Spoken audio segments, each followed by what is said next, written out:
اذا دکت الارض دکن دکا، وہ دن بھی آنے والا ہے جب زمین ٹکرا کے پاش پاش کر دی جائے گی۔ یہاں سید قطب نے حد کر دی، وہ کہتا ہے کہ یہاں جو لفظوں کا صوتی آہنگ ہے نا، وہ انسان کے دل میں ایک رعب پیدا کر دیتا ہے۔ ذرا قرآن کی آیت پڑھتے جائیں، میں تو قاری نہیں ہوں، لیکن ذرا دیکھو کہ یہاں قرآن کے لفظوں کا رعب دل میں ہیبت پیدا کر دیتا ہے، رونگٹے کھڑے ہو جاتے ہیں۔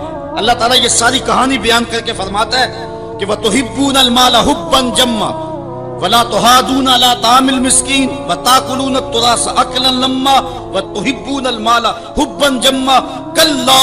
کلا کے اوپر جو رکھی گئی ہے مد، اس کا جو کھچاؤ ہے وہ دلوں کے اوپر، دلوں کی تاروں کو کھینچتا ہے۔ کلا اذا دکت الارض دکن دکا، اللہ فرماتا جب زمین پاش پاش کر کے رکھ دی جائے گی۔ وجاء ربک والملک صفا صفا، اور اللہ تعالیٰ اس شان سے ظہور فرمائے گا کہ فرشتے صفے باندھے کھڑے ہوں گے۔ وجیء یومئذ بجہنم، اور جہنم کو حاضر کیا جائے گا۔ فرمایا کہ 70,000 زنجیریں ڈال کر کے جہنم کو حشر کے میدان میں لایا جائے گا۔ ہر زنجیر کے ساتھ جو ہے وہ 70,000 فرشتے ہوں گے، اور عرش کی بائیں جانب جہنم کو لا کے رکھ دیا جائے گا، اس کے کھولنے کی آواز آ رہی ہوگی۔ راوی کہتا ہے کہ جب حضور علیہ السلام نے اس آیت کو تلاوت کیا تو حضور کے چہرے کا رنگ بدل گیا، اور عجیب حضور علیہ السلام کی حالت ہو گئی کہ حضور علیہ السلام کا لون متغیر ہو گیا۔ یہ لفظوں کا جو صوتی آہنگ ہے وہ کلیجے پھاڑ دینے والا ہے، اور انسان کو گمراہیوں سے نکال کے ہدایت کے رستے پہ ڈالنے والا ہے۔ اللہ تعالیٰ ارشاد فرماتا ہے، ذرا پھر دیکھیے، کلا اذا دکت الارض دکن دکا وجاء ربک والملک صفا صفا وجیء یومئذ بجہنم۔ پھر جب اس دن جہنم کو سامنے لایا جائے گا، پھر کیا ہوگا؟ انسانوں کے رونگٹے کھڑے ہوں گے، پھر ایک دم ماضی کی سکرین جو ہے وہ سامنے آئے گی، وہ برائیاں کی، وہ داد عیش دیے، وہ جو کچھ کیا سب کچھ سامنے آ جائے گا۔ یومئذ یتذکر الانسان، اس دن آدمی سوچے گا، وَأَنَّ لَهُ الذِّکْرَىٰ، اور اب سوچ کا وقت گزر چکا ہوگا۔ اس دن انسان کو بہت کچھ یاد آئے گا، اس وقت خیال کرے گا کاش میں یہ کر لیا ہوتا، میں یہ کر لیا ہوتا۔ وَأَنَّ لَهُ الذِّکْرَىٰ، اب اس کو سوچنے کا وقت کہاں، اب اس کا فائدہ کہاں؟ وہ گھڑیاں، وہ لمحے، وہ ساعتیں اب اس کے لیے حسرت کو بڑھانے والے ہوں گے۔ وقت پر کافی ہے ایک قطرہ بھی آب خوش ہنگام کا، جل گیا جب کھیت برسا می تو پھر کس کام کا۔ اس دن پھر بندہ سوچے گا۔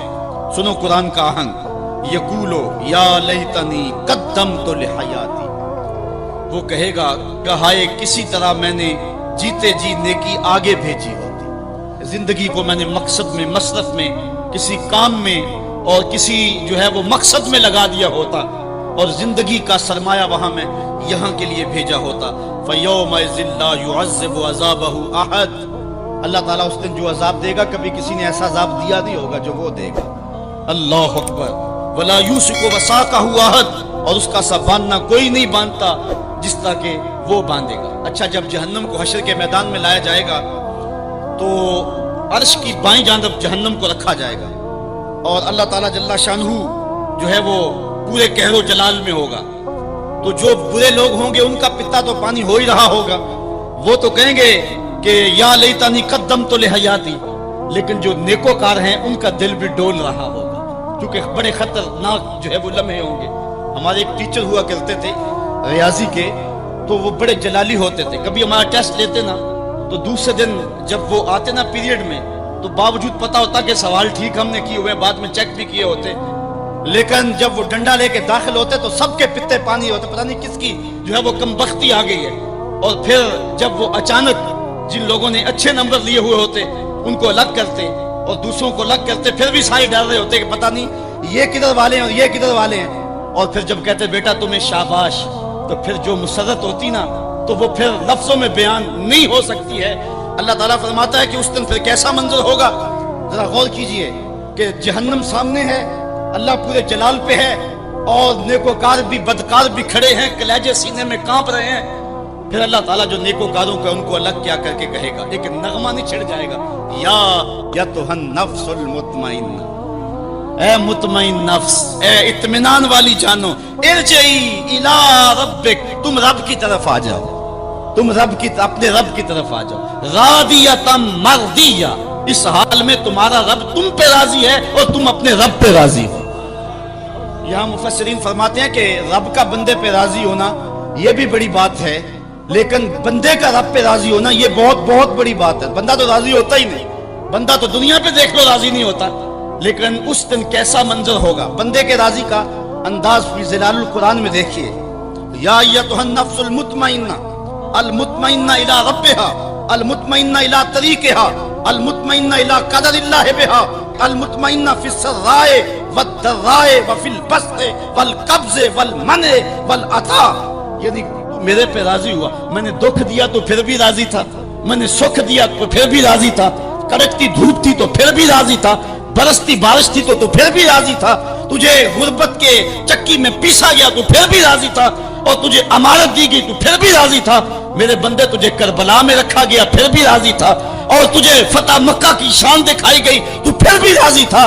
جب میرا بندہ میرے ہر کام پہ راضی ہوگا، اللہ اکبر، تو اللہ کہے گا میرے بندے آ جا ادھر، یا ایتھا النفس المطمئنہ ارجعی الی ربک، تو اپنے رب کی طرف آ جا۔ اچھا، راضیۃ مرضیہ، تو رب پہ راضی اور رب تیرے پہ راضی۔ حضور علیہ السلام نے ارشاد فرمایا کہ جب اللہ اپنے خاص بندوں کو جنت عطا کر دے گا تو اللہ تعالیٰ بندوں کو کہے گا کہ اے میرے بندو، کیا تم میرے اوپر راضی ہو؟ تو بندے کہیں گے مالک وما لنا، ہمیں کیا ہے، ہم کیوں راضی نہیں ہو سکتے؟ بندوں کو تو تصور بھی نہیں ہوگا جو جنت میں ملے گا۔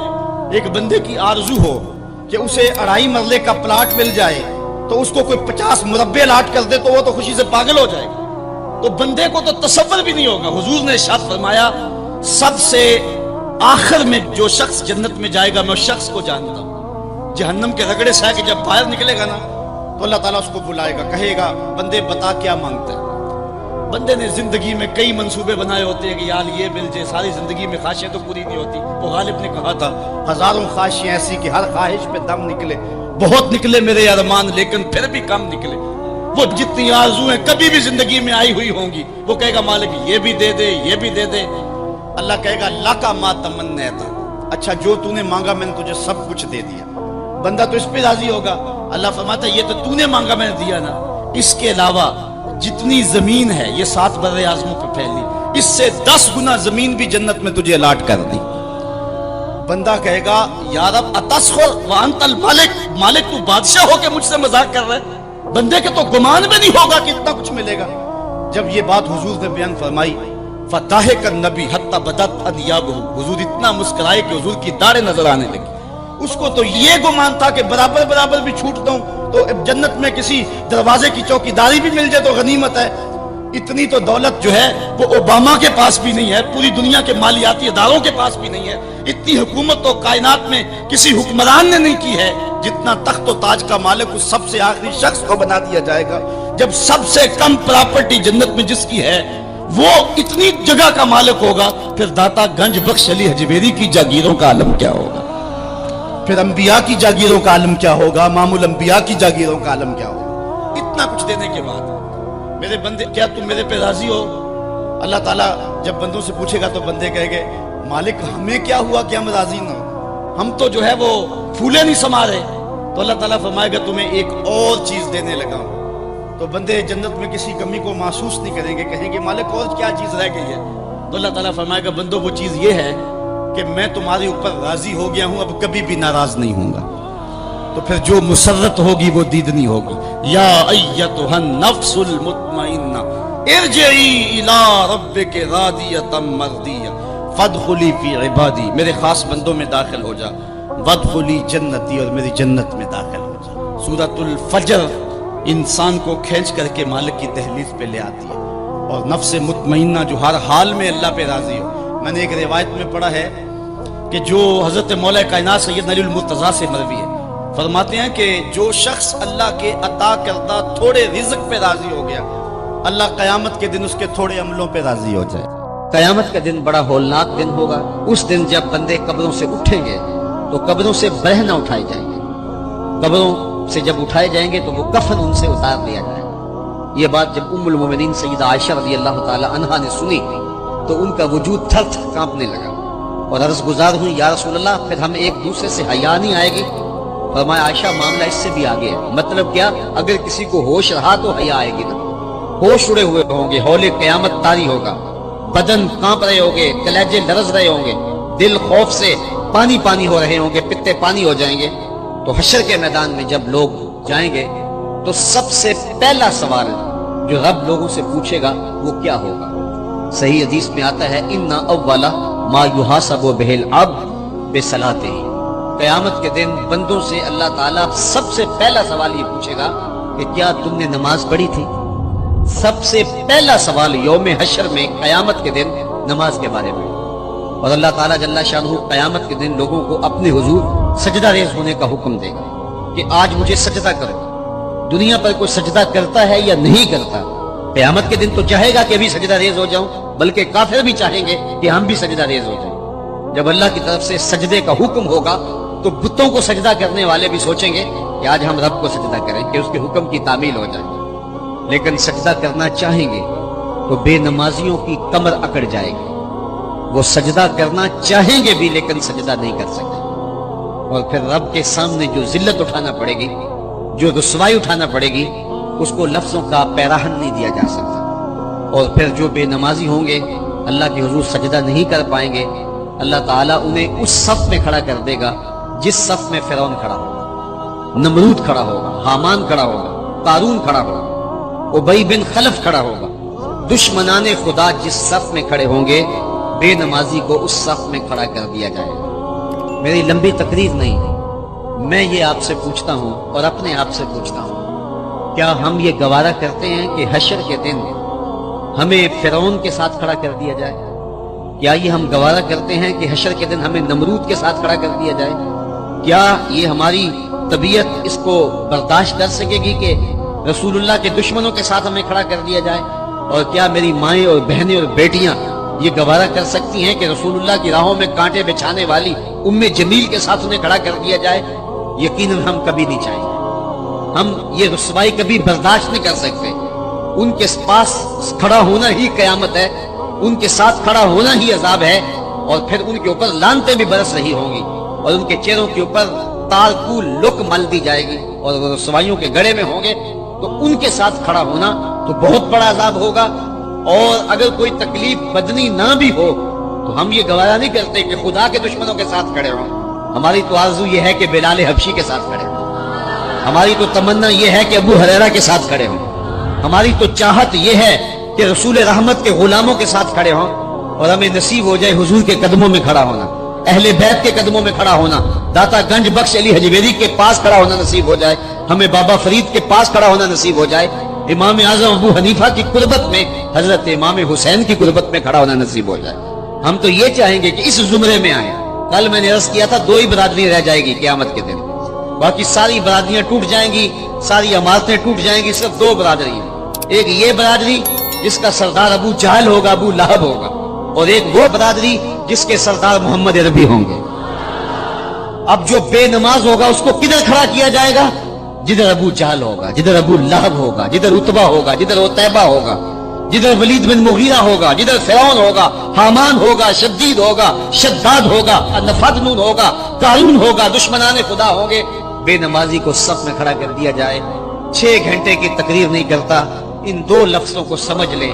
کیا ہم گوارا کر سکتے ہیں کہ اس صف میں نہ کھڑے ہوں جس صف کی امامت رسول اللہ کر رہے ہوں، بلکہ اس صف میں کھڑے ہوں جہاں فرعون کھڑا ہو، نمرود کھڑا ہو، حامان اور قارون کھڑا ہو؟ تو یقیناً ہم تو اس تصور سے کانپ جائیں کہ ہم ادھر کھڑے ہوں گے. تو پھر آج دعا کی اس محفل کے اندر یہ عزم کر کے اٹھو کہ جان جائے تو جائے، نماز نہ جائے. یوم حشر ایک دن جو ہے 50,000 سال کا، 50 سال کا نہیں، 100 سال کا نہیں، 50,000 سال کا ایک دن. تو یہ ساری دنیا 60 سال کی، یہ ساری زندگی جو ہے وہ 50 سال کی، 60 سال کی، 70 سال کی. اس میں بھی پہلے 8-10 سال بچپن کی مدہوشیوں میں گزر گئے، کچھ بڑھاپے کے دھکوں میں گزر گئے. دن میں 8 گھنٹے سوئے تو زندگی کا تیسرا حصہ یہ گزر گیا. 45 سال زندگی ہے تو 15 سال یہ نکل گئے، 10 سال بچپن کے نکل گئے، 5 سال بڑھاپے کے دھکے نکل گئے. روز ایک دن میں کتنی مرتبہ واش روم میں جانا پڑتا ہے، آدھا گھنٹہ بھی لگا رہے ہیں روز کا، تو روز کا یہ بھی نکالتا. کتنی زندگی بچتی ہے. میرے ایک دوست نے اندازہ لگایا 13 سال بچتے ہیں، 13 سال کے لیے، 15 سال کے لیے، 14 سال کے لیے اپنے رب کو ناراض کیا ہوا ہے۔ یا ایھا الانسان ما غرک بربک الکریم، آواز آئی ہے انسان اپنے کریم رب کو چھوڑ دیا تم نے، 70 ماؤں سے زیادہ پیار کرنا۔ حضرت اسرافیل علیہ السلام سور پھونکیں گے تو جس طرح لوگ آغوش موت میں گئے ہوں گے تو قبروں سے اٹھ کے وہ میدان حشر کی جانب بھاگنے لگیں گے۔ یہ بڑا ہولناک منظر ہوگا جب لوگ قبروں سے اٹھائے جائیں گے تو ان کے بدن پہ لباس نہیں ہوگا، برہنہ اٹھائے جائیں گے، ہوش اڑے ہوئے ہوں گے، زمین تانبے کی ہوگی اور سورج کا رخ سیدھا ہو جائے گا، سورج بالکل قریب آ جائے گا۔ زمین میں قوت جاذبہ ہے جو جذب کرتی ہے حرارت کو، حدت کو، گرمی کو، لیکن جب تانبے کی ہو جائے گی تو پھر اس کے اندر قوت جاذبہ نہیں ہوگی بلکہ یہ گرمی اگلے گی، تو سورج بہت زیادہ قریب ہوگا، زمین تانبے کی ہوگی اور لوگ اپنے اعمال کے مطابق پسینے میں شرابور ہوں گے، کوئی گھٹنوں تک، کوئی ٹخنوں تک، کوئی کمر تک، کسی کو پسینے کی لگام دی گئی ہوگی اور وہ پسینہ اتنا گرم ہوگا کہ اگر اس کا ایک قطرہ پہاڑ پہ ڈال دیا جائے تو پہاڑ پگھل جائے، اور بدبودار اتنا کہ ابن رجب حنبلی لکھتے ہیں کہ اگر اس کا ایک قطرہ اب دنیا پہ ڈال دیا جائے، انسان تو انسان رہے، چوپایوں کے دماغ بھی بدبو سے پھٹ جائیں۔ اس پسینے میں اپنے اپنے عمل کے مطابق لوگ پھنسے ہوئے ہوں گے، اللہ تعالیٰ جل شانہ کے حضور پیشی ہوگی، اعمال کی جواب دہی کا خوف ہوگا، جو زندگی کے اندر برائیاں کی ان کی جواب دہی کا احساس ہوگا۔ آج بے خوف ہیں، آج پرواہ نہیں ہے، آج باتوں میں بات اڑا دیتے ہیں، آج کوئی تنظیر کرنے والا ہو، خوف خدا کی بات کرنے والا ہو، اس کا بھی مذاق اڑا دیتے ہیں، لیکن یہ سب کچھ قیامت کے دن نہیں ہوگا، بوجھ ہوگا جس کو انسان محسوس کرے گا۔ پھر اللہ تعالیٰ جل شانہ کے سامنے پیشی ہوگی، پہلے تو مخلوق خدا کو سمجھ نہیں آ رہی ہوگی کہ جائیں تو کدھر جائیں، خیر کہانی لمبی ہے۔ پھر جب رب کے حضور پیشی ہوگی تو بندوں سے اللہ تعالیٰ جو سب سے پہلا سوال کرے گا قیامت کے دن وہ نماز کے بارے میں ہوگا۔ حشر کے دن سب سے پہلا فیصلہ جو ہوگا وہ قتل کے بارے میں ہوگا، اور سب سے پہلا سوال جو ہوگا وہ نماز کے بارے میں ہوگا۔ دوسرے لفظوں میں آپ یوں کہہ سکتے ہیں کہ حقوق العباد میں سب سے پہلا سوال قتل کا ہوگا اور حقوق اللہ میں سب سے پہلا سوال نماز کا ہوگا۔ قبرستانوں میں جب کوئی باقی جگہ نہ بچی تو لوگوں نے اپنے گھروں کے صحنوں میں قبریں کھودی۔ مجھے ام فاطمہ کی چیخیں آج تک یاد ہیں، جس کا سارا گھر اس کے سامنے لٹ گیا، جس کی آبرو پہ بھی حملے ہوئے۔ فلسطین کے اندر ابھی کل کی کہانی ہے کہ 100 بچوں کو ٹینکوں تلے رون دیا گیا۔ میں نے کعبۃ اللہ کی غربی دیوار کے ساتھ کچھ عورتوں کو لپٹ کے روتے ہوئے دیکھا۔ جب غور کیا تو وہ فلسطین کی خواتین تھی، اپنے رب کو اپنے دکھوں کی کہانی سنانے آئی تھی۔ ہمارے ساتھ بڑا کچھ ہوا، ہم نے بڑے دکھ سہے، ہمارے اوپر بڑے کچوکے لگے، ہم زخموں سے چور تھے، ہمارے کلیجے چیرے گئے۔ گوانٹا ناموبے کے جیل خانوں کے اندر 6x4 کے پنجروں میں ہمیں سردیوں میں برہنہ رکھا گیا۔ ہمارے ساتھ جبر کی داستانیں رقم کی گئی۔ ظلم کا کون سا طریقہ تھا جو آزمایا نہ گیا؟ بدر کی داستان اور شاب ابی طالب کی گھاٹیاں، طائف کے بازار، مکے کی گلیاں، اور پھر وہاں سے یہ قافلہ سخت جہاں کربلا کے تپتے ہوئے ریگزار میں کھڑا ہوا نظر آتا ہے۔ ہم نے گردنیں کٹائیں، ہم نے اس راستے کے اندر اپنے بچوں کو اپنے ہاتھوں پہ لے کے ظالم کے سامنے کھڑے ہو کر کے کہا کہ تم ہمارے جذبہ شہادت کو کیسے مان کر سکتے ہو؟ جو چل کے آ سکتے تھے وہ پاؤں کے بل بوتے پہ آ گئے، اور جو چل نہیں سکتے تھے ظالموں تیر آزماؤ، انہیں ہم گود میں اٹھا کے لے آئے ہیں۔ ہماری تاریخ بڑی تابناک ہے، ہماری تاریخ بڑی روشن ہے، ہماری تاریخ بڑی دلاویز ہے۔ ہم ہنس کے جان دینا جانتے ہیں۔ 1857 کی جنگ آزادی میں جب علامہ کفایت اللہ کافی کو پھندے پہ چڑھایا جانے لگا تو انگریز نے کہا تھا، میں نے بڑا جنونی مولوی دیکھا ہے کہ جو پھندے کی طرف بڑھ رہا تھا تو میں نے اس کے چہرے کے اوپر سرخیاں دیکھی ہیں، اس کے چہرے کے اوپر میں نے باکپن دیکھا ہے، اس کے چہرے کے اوپر میں نے ایک عجیب روشنی دیکھی ہے۔ ہم تو پھانسی گھاٹوں میں بھی اجالا کرتے ہیں، ہم تو ہٹلر کے دیش کے اندر بھی مسکرا کے جان مارتے ہیں۔ ہم نے تو یہ عظیمتوں کی داستانیں رقم کی، ظالموں نے بڑے ظلم کیے، بڑے دکھ کیے، خلافت عثمانیہ کو توڑنے کے لیے ان کے کتنے جاسوس حرکت میں آئے، مسلمانوں میں افتراق کے بیج بوئے، کیا کیا دکھ نہیں اور کیا کیا زخم نہیں جو ہم چاٹ رہے ہیں۔ لیکن یہ 2-3 سال تو ایک ایک لمحہ عذاب بنا ہوا ہے، ایک ایک سانس اذیت بنی ہوئی ہے۔ مغرب نے یہ سمجھا کہ شاید ان کا دم خم ختم ہو گیا ہے۔ وہ سمجھتا ہے کہ مسلمان سیاسی عدم استحکام کا شکار ہے، ان کے حکمران استعمار کے اعلیٰ کار ہیں، ان کی معیشت مفلوج اور دفاع کمزور ہو چکا ہے، لے دے کے ایک حب نبی کا جذبہ ہی رہ گیا ہے جو ان کے سینوں میں موجود ہے، اور وہ چاہتا ہے کسی طرح ان کے سینوں سے یہ جذبہ بھی نکال لیا جائے اور پھر انہیں مٹا دیا جائے یا انہیں اپنا غلام بنا لیا جائے۔ وہ ہم سے حب رسول کی تپش چھیننا چاہتا ہے اور ہم سے وہ ہماری پہچان اور ہماری وہ عزت چھیننا چاہتا ہے۔ مغرب نے یہاں بھی ٹھوکر کھائی، اس نے حکمرانوں کے آئینے میں عوام کے چہرے کو دیکھا، اس نے سمجھا کہ ان میں زندگی کی رمق نہیں، اعصاب شل ہو گئے، دل بجھ گئے۔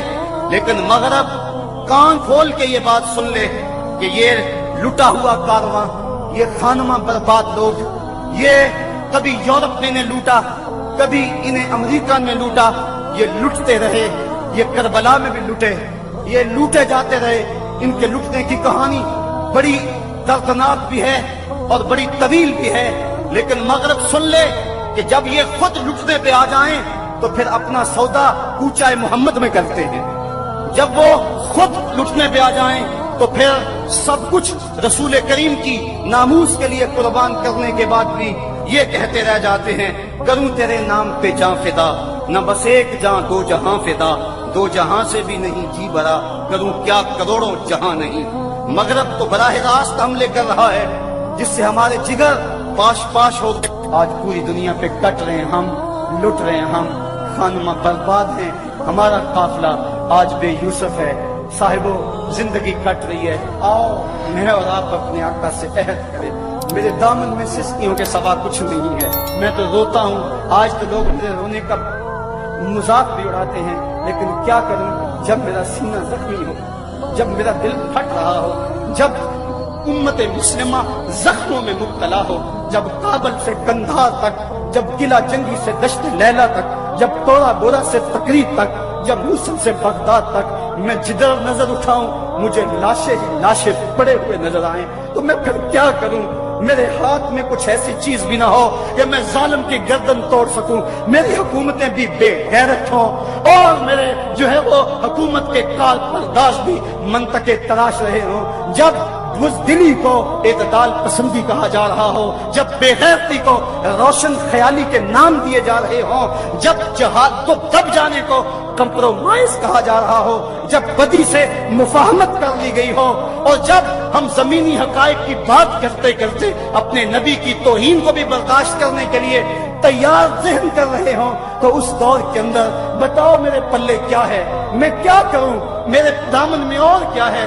میں روؤں گا، میں دن کو بھی روؤں گا، میں رات کو بھی روؤں گا، میں جھولی پھیلا کے گنبد خضرا کے متین سے فریاد کروں گا کہ تجھ سے فریاد ہے اے گنبد خضرا والے، کعبے والوں کو ستاتے ہیں کلیسا والے۔ مجھے ایک صاحب کہہ رہے تھے، جناب